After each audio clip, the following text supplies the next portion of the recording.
everyone, welcome back to my channel. My name is Evore, as you all know, and with me I have Meka Da-Veas. So Meka is a breast cancer survivor, and she's here on my platform today to talk about her story. So Meka, do you mind introducing yourself? Absolutely. My name is Meka Da-Veas. I am originally from a little town in Florida called Ocala. I'm a mother of two wonderful boys, and I am the founder of Sisterhood University, an organization where women have a platform to find their voice, because you have a voice, but not only to find your voice, but to be empowered to use your voice. And we teach life acumen in every area for women in business as well as professional. So that's a little bit about me, and I live here in Atlanta, Georgia. That's amazing. Thank you for being on my platform. Absolutely. I have a few questions that I want to ask you, and okay. So my first question is: I know that you're a breast cancer survivor.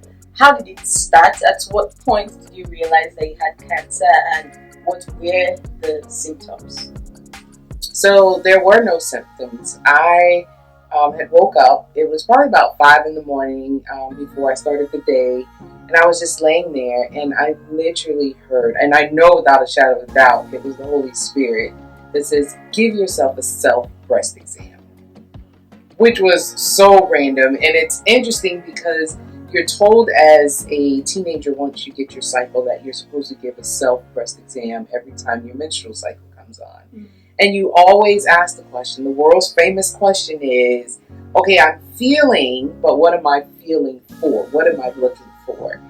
And I had just had a mammogram maybe 2-3 months prior. But I was laying there and I began to do a personal self breast exam, and I felt this large, like extremely large lump. It literally felt like it had come there overnight. Wow. And so I immediately called my primary doctor, and she said to go get another mammogram. But I could hear the concern in her voice. And so I got the mammogram, and they said there's something there, which I was confused because just 3 months prior, because cancer doesn't pop up overnight. Mm-hmm. Tumors don't come overnight. And but they saw something and wanted to do a biopsy, and I was at my favorite place getting donuts and literally getting ready to take a bite out of my donut, and I got a call from the doctor, and she said it was breast cancer. And that completely rocked my world. There's not a few moments, as you know, where I'm really quiet mm-hmm. and have nothing to say, speechless. And I was speechless.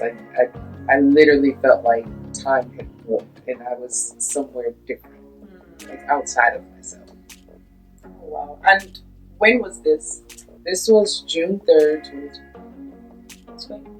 Most of the people that I interview either had cancer in 2020 or it just started in 2020. Well, I started reading this book by Louise Hay, and one of the things she said that we should thank our cancer for sure, because it could have stayed hidden. Mm-hmm. And I believe 2020 was, we had the time to now pay attention to what was going on. And so I think a lot of us finally slowed down and we paid attention to our body, and we did what we needed to do in order to deal with it, because it could have never shown itself. We could have stayed busy, right? I could have been in a rush going off to work. Like, I got to get to work, and never done the breast exam, and then look up and, they're like, oh, you have a few weeks to live. So I'm grateful. Yeah. Okay, so you said there weren't symptoms like initially. You just found lump. Okay, so when you found out, what changed for you? How did you react to the news? I know you said you were quiet. What were your first thoughts? And what were your first thoughts when you found out? What did you want to do? How did you feel to react to it? Well, I'm going to have a hot moment. I'm going to be honest, open, and transparent. So when I found out, the first person, interesting enough, was my mom I called. And I typically don't call her with things like this, because she would worry. And I didn't want her worrying about it, but I called her, and I couldn't get the words out. I literally could not speak. And she was like, okay, what's going on? You're scaring me. Is it you? Is it the boys? What's going on? And I finally was able, probably, it took at least 3 minutes for me to literally say it out loud for the first time. And I drove home, and I got in the tub, and I literally cried for at least 3 hours in the tub. And because at this point I had never been exposed to anybody who had had cancer, I had only seen it on TV. So I didn't know anyone up close who had went through cancer. And so in my mind, going through cancer, what it looked like was, of course, losing all your hair and vomiting and being so weak and passing out and being so frail. That was my only exposure to it. And I immediately thought, I do not want to take my family. I wasn't thinking about myself. I said, I don't want to take my family. And I got in bed and I said, God, just take me now so I don't have to go through this. It'll make it much easier for my family. And I thought about what life would be like for my children and my family without me, but I felt like it would be easier than taking them through this. And then I went to sleep. And then I woke up the next morning, I was like, well, I guess God didn't answer my prayer. And thank God he didn't, in our foolishness and some of the foolish things that we say out of our mouths. And I said, okay, well, obviously you still want me here. Let's do this. What's the next step? Let's fight this. Let's fit this. Yep.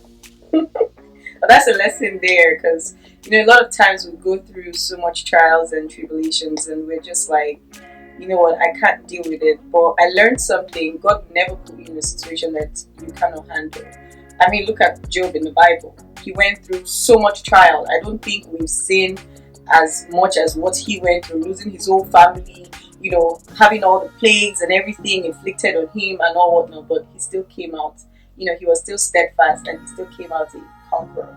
So, yeah. As they say, you don't know how strong you are until you need to be strong. Exactly.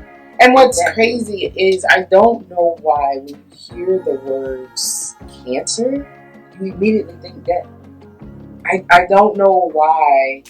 I mean, maybe because that's what we've been exposed to in television mostly. Because a lot of shows or movies about cancer, you rarely see them win. So in your mind, you immediately associate cancer with death. And then the other part is we have to be so careful what we speak out of our mouths, because we are where we have worded ourselves. We are where we worded ourselves. That was new. That was right off the brain. That was like a Meka quote. Meka be speaking. Those are bars, baby. Okay, so how did your family and friends take it? I know you said you told your mom. So what was her reaction? How was the reaction of your other family members when they found out? Did you feel the need to go public with it, or was it something you just wanted to keep to yourself? You didn't want to talk about? So my mom immediately went into denial. My mom was a pastor, and so she was a woman of faith. And so, she passed away last year. So, that's a whole nother story, because I was still going through radiation and all of that. But she was like, she couldn't believe it. She's like, they need to run another test. And I was like, Mom, I'd already done 3 tests. I just didn't tell anybody because I didn't want to scare anybody. I wanted to make sure that it was for real. And I kept it private for 3 months because I needed to process it. It wasn't that I was hiding it. I think it just took me 3 months to process it. And then I began to do research on how do you tell your children. So it was just you and your mom that knew?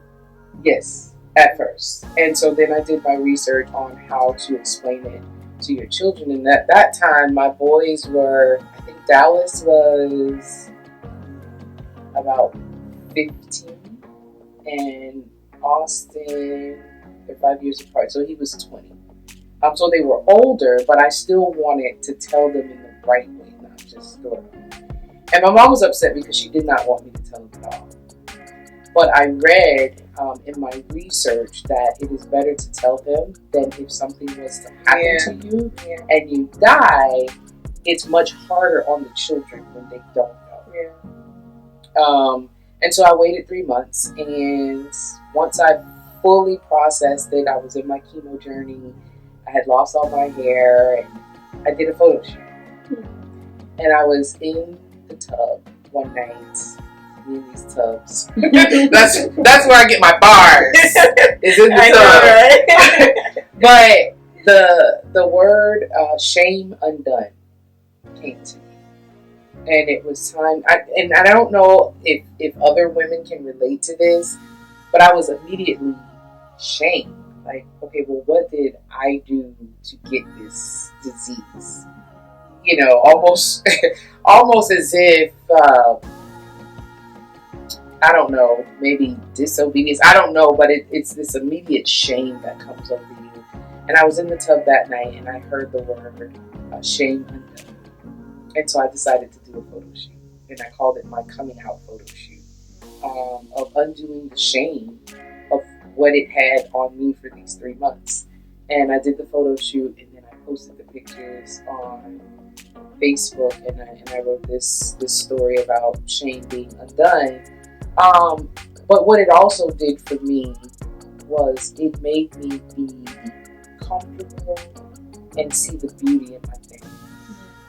No hair, no nothing. But I did keep my eyebrows and my eyelashes like almost to the end of chemo. But I actually got to see and was introduced to the nakedness without the makeup, the hair extensions, and whatever. It was completely naked. Yeah. So I like that. Like, you did a photo shoot. That's beautiful. They were bomb pictures. Oh, well, okay. So, tell me about your chemo experience. How was the journey mentally, spiritually, emotionally? Also, you said you hadn't seen anyone that had cancer. So, is it that yours wasn't genetic? It just came? Yeah, so it didn't run on my mother's side or my father's side. Okay. And I did the BRCA test where they test to see if it's genetically, transferred. Oh. And mine was negative. So I was trying to figure out where it came from. For me, I thought I ate really healthy. I was using natural products, including toothpaste and deodorant and body washes and, just trying to be really organic. Before the cancer. I was trying to, live quite a healthy lifestyle. So I didn't know where it entered. But my chemo journey was really interesting. One of the things I tell women now is we pay the doctors. And when you feel like something is not right, you're not just having that feeling for no reason. Something's not right. Yeah. So my first introduction to my oncologist, I was her last appointment for the day. And she came in and she plopped down on the chair and she goes, "Whew, I'm so tired. And I really hate you're going to get the worst." What? Yes. My girlfriend said I should have grabbed my purse like Medea and walked out of the office. But that was the first conversation with my First of all, I was going to stop you and say, how do you sit down and like, "Oh, I'm so tired," in front of your patient? Then she went further to say I was going to get the worst of her. Ooh, Holy Spirit. With me just hearing the worst news of my life. And so I heard her and I didn't hear her. And then she started talking. And mind you, this is right in the heart of COVID. So I could not take anybody with me to my doctor's appointment. So it was just me. And so you hear the doctors. I think you hear maybe the first paragraph, if that, and then it's kind of like wonk, wonk, wonk. Like your brain is just like scrambled. And so I did 4 treatments with her. And all of a sudden she said to me, because in the beginning they create a plan and they tell you what they're going to give you. So everybody has a different chemo cocktail, as they call it. And she created the plan, and we're 4 weeks in, and I come into the office and she says they're basically changing my plan. And they're going to put me on a more stronger chemo. So I'm like, but why? Like, what's going on? Is what you're doing not working? We haven't ran any tests, any MRIs. We haven't done another mammogram. So how do we even know what we're currently doing is working? And she could not explain that. She just came and said we're changing. Yep. And she could not make me feel comfortable. She could not properly explain to me why she was changing the treatment. So I was like, well, can we at least get, now this is, I'm not a doctor. I have an HR background. But I'm like, well, can we at least get a MRI or mammogram to even see if what you're doing is working? And at my request, she did so. And while I was waiting on the results, I went and got a second opinion because I felt like something was not right. So women, you feel that something is not right, something is not right. Yeah. So I actually got 2 opinions. And the oncologist I ended up with, because doctors won't speak bad about each other, and she knew that oncologist. And she said, she's a great woman, she's great at what she does. She said, but what I cannot do is explain to you why she's changing. She pulled up the mammogram results. I actually had 2 tumors as to why it was so huge in my breast. One of the tumors had completely disappeared. The other tumor was less than half the size. So now I'm really frazzled as to why would you want to change the treatment. She said the treatment that particular oncologist wanted to put me on, they call it the kitchen sink drug. It is the chemo that they give women when they have nothing else. It's literally the atomic bomb of chemo that I did not need. And at that point, I cried because I was grateful. Once again, here's the second time, I listened to my body. I listened to my heart and my spirit that was telling me something was not right. And I don't mind if I say her name. Dr. Laura Weekland has been the most thorough and amazing oncologist. And she listened to my needs. And honestly, chemo was the easiest part for me. It was the radiation that kicked my butt. But chemo, but I will also give credit to my mindset. So what I began to do, I changed, not that I really watched ratchet TV or anything crazy, but I really monitored what I was listening to, what I was watching, and the people around me, what they were saying. And so I started watching things that were funny. I started, even though I hated like the Hallmark Channel and all those lovey-dovey, I started watching things about love. Every night I went to bed, I would listen to healing scriptures, or I would listen to or watch YouTube about the healings and miracles of the people that have come through cancer. And I changed literally my mind diet, the diet of my mind. And my friends, I call them my dream team. There was 5 of them, and they came together. We did a Zoom, and during that Zoom, they literally scheduled on their calendars my entire treatment process, where they figured out who was buying groceries, who was cooking, who was bringing food, who was taking me, who was picking me up. There were nights where I did get afraid. I felt like, okay, is this going to be the night I die in my sleep? And I would call a friend and she'd just come over and just sleep on the couch. Just so they were phenomenal.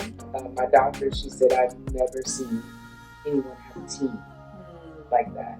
And because it was COVID, my family couldn't get here. My mother couldn't get here. And so I am eternally grateful forgiveness. That's beautiful. Support system. Amen.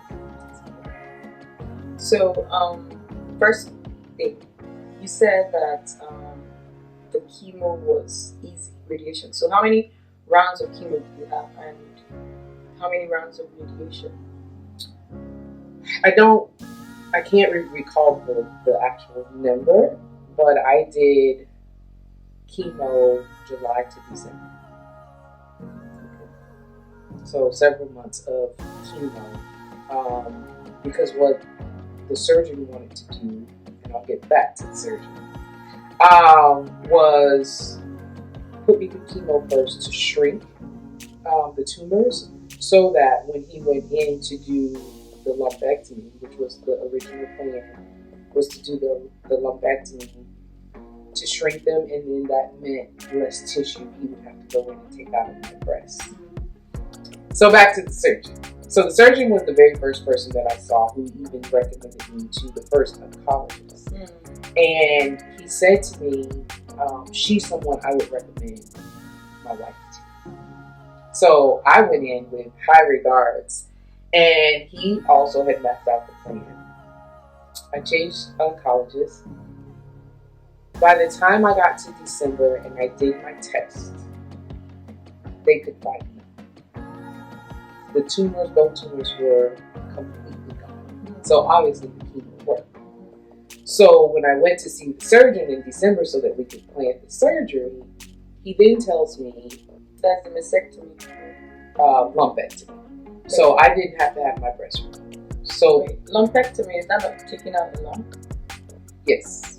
So they go in and take out lump, but because it had shrunk, there was really nothing much for them to take out. So I go into his office and he tells me, well, I'm going to recommend a double mastectomy.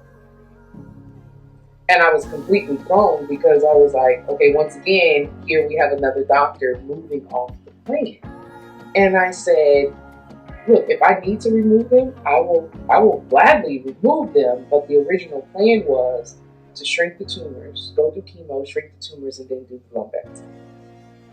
So we went through all that. Now there are no tumors. So we went from the least invasive surgery to the most invasive surgery. And I was confused. And he also could not explain to me, why are we now changing the plan? Because now there's no tumors. So he couldn't explain it to me, and I decided to get another second opinion with the surgeon.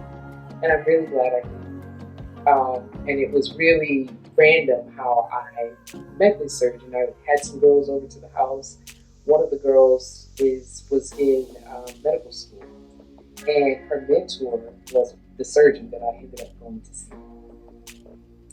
I went to go see the surgeon, and the surgeon said to me, she said, I absolutely could not wait to see the person behind this file. She said the fact that he went from doing the chemo, shrinking, and then doing the lumpectomy to now telling you that you need a mastectomy is absolutely ludicrous. She said, we can't even find it. We can't find nothing. So I guess he didn't believe it. So after the mammogram, he then sent me to do an MRI. The MRI came back, they couldn't find nothing. Then he sent me to do a sonogram. They did the sonogram and couldn't find nothing, but he still was pushing for a double mastectomy. And this was in December. And then he said, you need to decide in 3 days. Which was alarming because, like, you're just giving me this devastating news. Why 3 days? I've never heard that before. That he gave you like. He was rushing for me to get it done before the new year, and I could not understand why. So my mom used to say, take your time and make decisions, because what you're not going to do is go buy a new Mercedes Benz off of my body. Yep. So, but I couldn't understand why he was rushing me to do it. And I'm like, I'm not comfortable with this. And I'm like, you still can't explain to me why we're changing the plan. And I'm not trying to be difficult, but everything in my body was screaming, something's not right. And so when I went to this particular surgeon, She's like, no. She was like, thousands of women, because I had triple negative. She said thousands of women have triple negative breast cancer. Stage one. On stage 3. Mm-hmm. And she said they survive with just lumpectomies. They don't have to do double mastectomy. She said because you can do a double mastectomy and the cancer still come back. Yeah. And so what I'm saying is, if you feel in your heart or in your spirit that that's what you're supposed to do, then I say do it. But for those of you who feel like something's not right, something's not right. But what I did do is I changed my diet. I went completely vegan. I continued to walk every day. And then listening to one of the ladies on YouTube, her healing testimony, she started doing an infrared sauna. So I would do that 2 to 3 times a week as well. Okay. So a sauna is where you're basically going to sweat. Oh, okay. Okay. Sauna. Yeah, the sauna. And infrared saunas are the ones without the cold, but it's more like heating rays. And so I did that as well. And so I don't know if the diet, I think between the diet and praying and eating right and all these things, I think that helped the process of healing. One other thing I did was when I was diagnosed, I battled with, should I do this naturally, like holistically, or should I do this with traditional medicine? And I couldn't decide. So what I did was I did both. So I did not tell my doctor. I had a holistic doctor. And so the first thing she did was she put me on a cleanse. I went vegan. And then she gave me, I was taking like 10 to 12 supplements. So everything the chemo was taking out, the supplements were putting back in.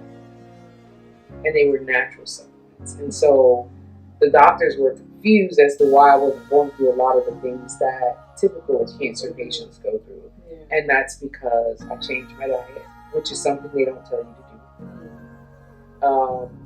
I worked out, which is another thing they don't tell you to do. They just basically tell you, here's your chemo plan, and that's it. And so I decided to do research.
Hi everyone, so we're back with the finished look. Thank you so much for doing this. So I have this tradition, I always take the autograph of everyone that I interview. So if you would please sign your autograph on my shirt, I would really appreciate anywhere the shirt is fine.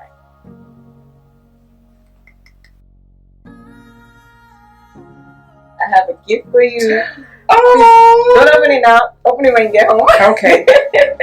Thank you. I hope you like it. Absolutely. Any gift given that was taking the time is worth enjoying. Thank you. We're going to do the whole ceremony again today. I'll give you your crown and your sash. So this is just what's the word? Is it a token for you to always remember that you're a queen, you're a fighter, no matter what life throws at you. You know, you're an overcomer.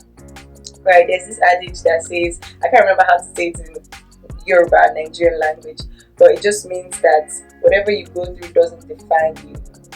Okay, you're in control of your own destiny. So whatever life throws at you, whatever hardship or whatever, that doesn't define who you are. Okay. No, we haven't taken our pictures. Don't do that. You did it. Don't do that. You did it. Oh my God.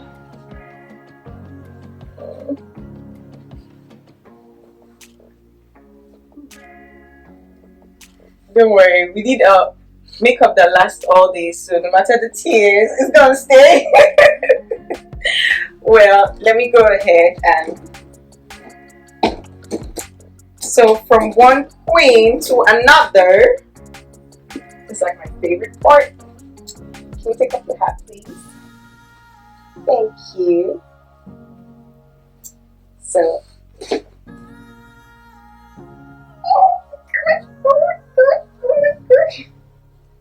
I'm just extra.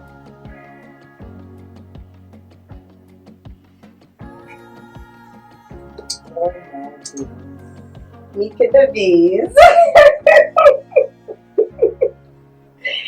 I love you, and I'm so appreciative of you coming on my platform. And I just want to give you this. Always remember that Evore loves you and Evore cares. Oh, thank you. Woo! Look at that crowd!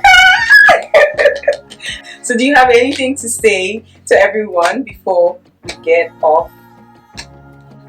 Yes, there is something I'd like to say. I'd like to say thank you, Evore, for doing this, not only for me, but for the ladies. And I hope that you are encouraged as well, because oftentimes, once you complete the journey, people are like, hooray, yay, you did it. Now move on. And sometimes life isn't that easy to pick back up. And so I appreciate you paying homage to us women who have journeyed through this horrible disease. But we made it, and I appreciate that. And I just pray that there are so many other lives that you touched, and that while you're touching our lives, your life is touched as well. It is. It definitely is. And thank you for capturing this. Thank you so much, Meka. I really appreciate you being on my platform. I hope you guys enjoyed it. Make sure you continue to watch my channel for more videos. Yes, make sure that you click like and subscribe. Yeah, like, share, subscribe, comment. Thank you so much, everyone, and I'll see you guys in my next video. Bye.